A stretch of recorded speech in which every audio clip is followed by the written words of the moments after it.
Hi friends, ഇന്ന് ഞാൻ ദാ ഈ കാണുന്ന ലോങ് ഫ്രോക്കിനെ ഒരു ചെറിയ ഷോർട്ട് ഫ്രോക്കാക്കി മാറ്റാൻ പോവാണ്. അപ്പോൾ അതെങ്ങനെയാണെന്ന് നോക്കിയാലോ. അപ്പോൾ ആദ്യം തന്നെ നമുക്ക് ദാ ഈ ഒരു ലോങ് ഫ്രോക്കിനെ ഇങ്ങനെ നിവർത്തിയിട്ട് കൊടുക്കാം. എന്നിട്ട് ആ ഒരു ഷോൾഡർ ജോയിനിങ് പോയിൻറ്റിൻ്റെ അവിടെ തൊട്ട് താഴെ വരെയുള്ള നീളം എത്രയാണെന്ന് അളന്ന് നോക്കണം. ഇപ്പോൾ ദാ ഇതുപോലെ ഒന്ന് അളന്ന് നോക്കാം. അപ്പോൾ എനിക്കിവിടെ കിട്ടിയേക്കുന്നത് 57 ഇഞ്ചാണ് ഈ ഒരു ടോപ്പിൻ്റെ നീളം. അപ്പം ഞാനിവിടെ ഇതുപോലെ ഇതൊന്ന് തിരിച്ചിട്ട് കൊടുത്തിട്ടുണ്ട്. നമ്മുടെ നല്ല വശം ഉള്ളിലാക്കി ചീത്തവശം പുറമേ കാണുന്ന രീതി ഇതുപോലെ മറിച്ചിട്ട് കൊടുത്തു. ഇനി നമുക്ക് നമ്മുടെ മുട്ടുവരെയുള്ള അളവ്, അതായത് എനിക്ക് 40 ഇഞ്ചാണ് മുട്ടുവരെ വരുന്നത്. അപ്പോൾ ആ ഒരു 40 ഇഞ്ച് ഇതുപോലെ ഒന്ന് മാർക്ക് ചെയ്ത് കൊടുക്കുകയാണ്. ഷോൾഡർ ജോയിനിങ് പോയിൻറ്റിൻ്റെ അവിടെ നിന്ന് താഴെ വരെ 40 ഇഞ്ച് ഇതുപോലെ ഒന്ന് മാർക്ക് ചെയ്ത് കൊടുക്കാം. എന്നിട്ട് അവിടെ ഇതുപോലൊരു സ്ട്രെയിറ്റ് ലൈൻ ഒന്ന് വരച്ചു കൊടുത്തിട്ടുണ്ട്. ഇനി നമുക്ക് ഈ വരച്ചിടത്തൂടെ ഇതുപോലെ ഒന്ന് നേരെ വെച്ച് കൊടുത്ത് കട്ട് ചെയ്തെടുക്കണം. ഇങ്ങനെ നമുക്ക് ആ ഒരു 2 പീസാക്കി മാറ്റിയിട്ടുണ്ട് ഇതുപോലെ. ഇനി നമുക്ക് ഈ ഒരു താഴ്വശം നമ്മളിപ്പോൾ കട്ട് ചെയ്തെടുത്തേക്കുന്നതിൻ്റെ ഈ ഒരു താഴ്വശം നൂല് വിടിയിച്ചെടുത്തിട്ട് വേണം ഇതിനടിയിലേക്ക് നമുക്ക് ഫ്രില്ല് പോലെ വെച്ച് കൊടുക്കാനായിട്ട്. അപ്പോൾ ആദ്യം തന്നെ നമുക്ക് ഈ ഒരു വശം ഒന്ന് നൂല് അഴിച്ചു വിടണം. നമ്മുടെ ലൈനിങ് ക്ലോത്തും മെയിൻ ക്ലോത്തും തമ്മിലുള്ള ആ ഒരു നൂലെല്ലാം ഒന്ന് ഇതുപോലെ പൊട്ടിച്ചെടുത്തിട്ടുണ്ട്.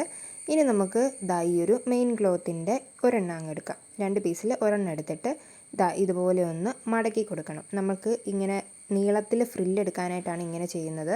ഇതുപോലെ ഒന്ന് മടക്കി കൊടുത്തിട്ട് നമുക്ക് ഇതൊരു ഓർഗാൻസോ തുണി ആയതുകൊണ്ട് തന്നെ തെന്നിക്കളിക്കുമല്ലോ. അപ്പോൾ നമുക്ക് കുറച്ച് പിന്ന് കുത്തി കൊടുക്കണം. ഇതുപോലെ ഒരറ്റത്തിൽ നിന്ന് കുറച്ച് ഗ്യാപ്പ് ഇട്ടിട്ട് നമുക്ക് പിൻ കുത്തി കൊടുക്കാം. അപ്പോൾ അതവിടെ സ്റ്റേബിളായിട്ട് അങ്ങനെ ഇരുന്നോളും. നമുക്ക് കട്ട് ചെയ്യുമ്പം ബുദ്ധിമുട്ടുണ്ടാകത്തില്ല. ഇങ്ങനെ മാറിപ്പോയി നീളം കൂടിയും കുറഞ്ഞും പോകത്തില്ല. അപ്പോൾ ഇതുപോലെ നമുക്ക് പിൻ കുത്തി കൊടുത്തതിന് ശേഷം ആ ഒരു അറ്റത്തേക്ക് ഇപ്പോൾ ഈ മടക്കുണ്ടല്ലോ, ആ ഒരു മടക്കുള്ള ഭാഗം ഒന്ന് കട്ട് ചെയ്ത് നേരെ അങ്ങറ്റം വരെ നമുക്ക് കട്ട് ചെയ്തെടുക്കണം. ഞാനിവിടെ കൈ നമുക്ക് കുറച്ച് വെച്ച് കൊടുക്കുമ്പോഴത്തേക്കിന് കട്ട് ചെയ്യാൻ ഭയങ്കര പാടല്ലേ. അപ്പം നമുക്കിതുപോലെ സ്കെയിൽ ഇങ്ങനെ ഒന്ന് നിവർത്തി വെച്ച് കൊടുത്തിട്ട് ഈ സ്കെയിലേലൊന്ന് അമക്കി പിടിച്ചാൽ നമുക്ക് അപ്പുറത്തെ സൈഡിൽ കൂടെ സിമ്പിളായിട്ട് കട്ട് ചെയ്യാൻ പറ്റും കേട്ടോ. ഞാനപ്പോൾ ആ ഒരു മെത്തേഡാണ് അവിടെ യൂസ് ചെയ്യുന്നത്. അപ്പോൾ ഇതുപോലെ സ്കെയിൽ ഒന്ന് അമർത്തി പിടിച്ചാൽ നമുക്ക് ധൈര്യമായിട്ട് ഇപ്പുറത്തോട് കട്ട് ചെയ്തെടുക്കാം. ഇപ്പം ഞാൻ ഇതുപോലെ കട്ട് ചെയ്തെടുത്തിട്ടുണ്ട്.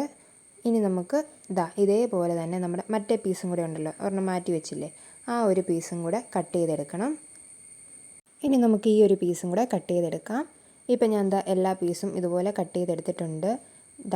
ഒരു പീസ് നമ്മൾ എന്നിട്ട് ജോയിൻ ചെയ്യാൻ പോവുകയാണ് കേട്ടോ. ഇതുപോലെ ഒരെണ്ണത്തിൻ്റെ മുകളിലേക്ക് ഇതുപോലെ വെച്ച് കൊടുത്തിട്ട് പിൻ കുത്തി കൊടുത്തു.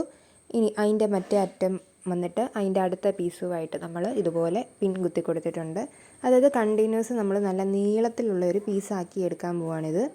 അതിൻ്റെ മൂന്നാമത്തെ പാർട്ടും ഇതുപോലെ നമ്മൾ പിൻ കുത്തി കൊടുത്തു. എന്നിട്ട് അതിൻ്റെ അറ്റവുമായിട്ട് മറ്റേ 4ാമത്തെ പീസും, അതായത് നമ്മുടെ 2 പീസിനെ നമ്മൾ 4 പീസാക്കി കട്ട് ചെയ്തു. ആ 4 പീസ് എല്ലാത്തിനെയും കൂടെ ഇപ്പോൾ നമ്മൾ ഒരൊറ്റ ഇതാക്കുകയാണ്. ഇനി ഇതിൻ്റെ താഴ്വശം നമുക്കിതുപോലെ ഡബിൾ ഫോൾഡ് ചെയ്ത് കൊടുക്കണം. ഇപ്പം ഞാൻ ഇതുപോലെ താഴ്വശം ഡബിൾ ഫോൾഡ് ചെയ്ത് കൊടുത്തു. പിന്നെ ഇതെല്ലാ സൈഡും 4 പീസും കൂടെ നമ്മൾ ജോയിൻ ചെയ്തും എടുത്തിട്ടുണ്ട്. ഇതുപോലെ ജോയിൻ ചെയ്ത് അടിച്ചെടുത്തു. കണ്ടില്ലേ.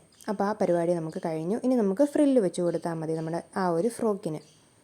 ഇനി നമുക്കിതിൻ്റെ ലൈനിങ് പീസും ഇതുപോലെ 2ആയിട്ടൊന്ന് കട്ട് ചെയ്തെടുക്കണം. നമ്മൾ ഒരു പീസ് മാത്രമേ ഇവിടെ കട്ട് ചെയ്തെടുക്കുന്നുള്ളൂ, മറ്റേ പീസ് നമുക്ക് വേണ്ട. അപ്പോൾ ഈ ഒരു പീസിനെ 2ആയിട്ട് കട്ട് ചെയ്തെടുത്തിട്ട് ഇനി നമുക്ക് ഇത് നല്ല തുണിയുടെ നല്ല വശത്തിൻ്റെ മുകളിലേക്ക് നമ്മുടെ ആദ്യമേ തന്നെ ഈ ഒരു നമ്മുടെ നല്ല തുണിയുടെ ഈ ഒരു അറ്റം ഒന്ന് നമുക്ക് ജസ്റ്റ് ഒരു സൈഡ് മാത്രം ഒന്ന് ഇതുപോലെ കട്ട് ചെയ്ത് വിടാം. എന്നിട്ട് ഇച്ചിരി നൂല് വിട്ടാൽ മതി. എന്നിട്ട് നമ്മുടെ ഈ ഒരു നല്ല തുണി ഇതുപോലെ മുകളിലേക്ക് വെച്ച് കൊടുക്കാം.